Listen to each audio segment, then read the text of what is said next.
What's up, guys? It's me, Technology Dude 117, and today I'm coming at you guys with my review for the long-awaited South Park: The Stick of Truth.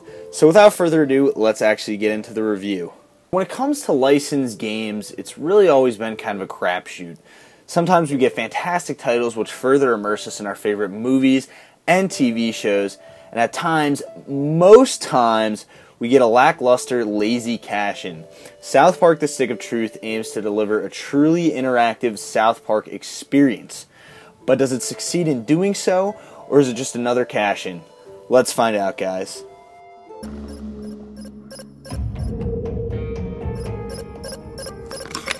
Alright, let's test it.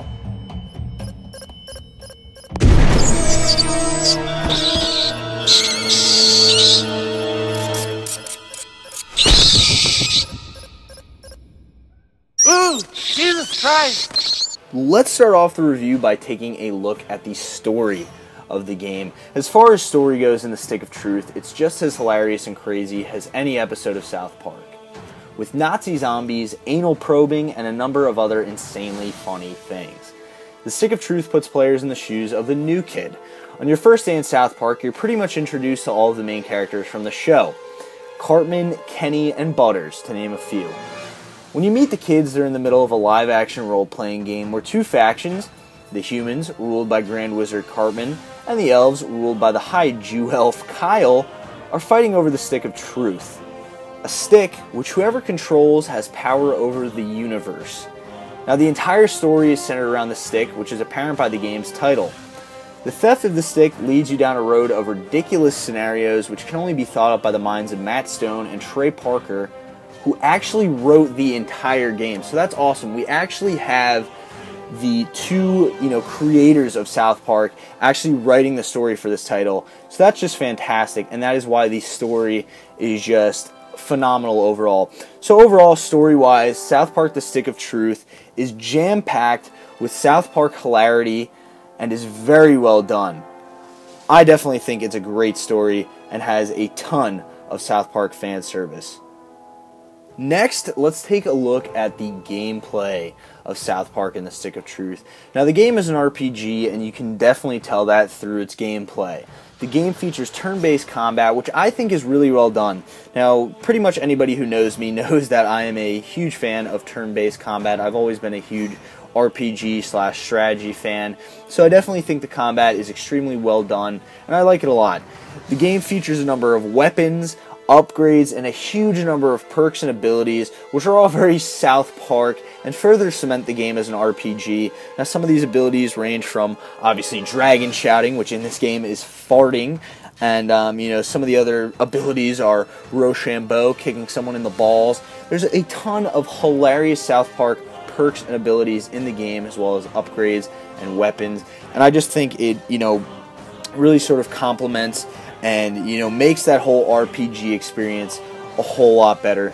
Now, one thing that I did notice is that the gameplay isn't all that deep and it's fairly simplistic, but like I said, I like it, and overall it's just another pro that the game has to offer. Now, I only have one gripe, and one gripe only, with the gameplay, and this is such a big pain for me, and this is really something that just kind of won't leave me alone. It's just a reoccurring sort of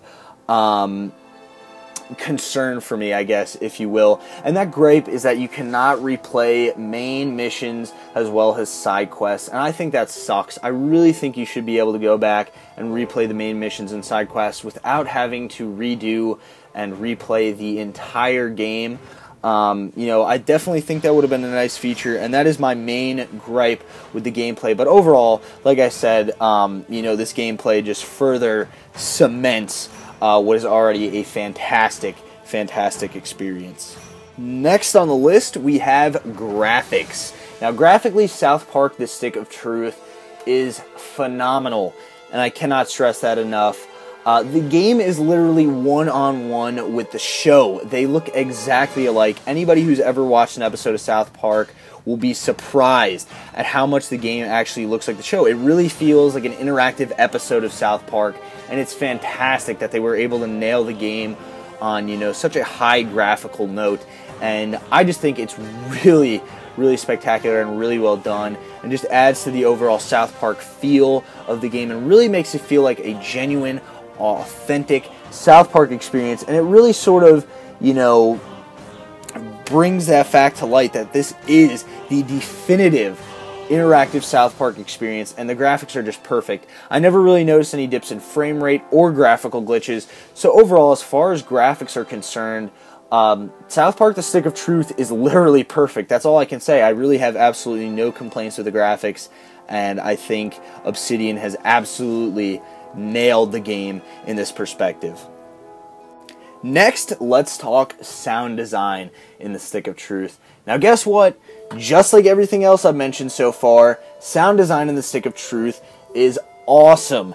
Every single character in the game is voiced by their voice actor from the show. Now there is like over 50 characters in this game who have voices, so that's absolutely incredible that they were, able to get this genuine voice acting done for the game, because with so many licensed games nowadays, we just have like these fake, phony voice actors who are just imitating the actual actor, and you can tell they're imitating the actual actor. So with this genuine voice acting, it further serves to build upon the platform of an already excellent South Park interactive experience, and it further serves to make it the definitive South Park experience. Now, I know I've said this a million times, but as we get into each and every category, there's always something that further builds upon that fact, and the sound is definitely one of them as well.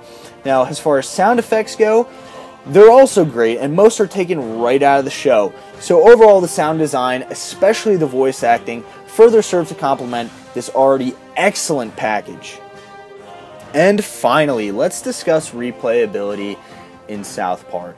Now, replayability-wise, this might come as a surprise. South Park is just, it's decent. It doesn't follow the trend that every other aspect of this game that I reviewed has. The game does offer a handful of side quests, but I found that pretty much all these can be tackled on your first playthrough. Once I beat the game, there was nothing to go back to.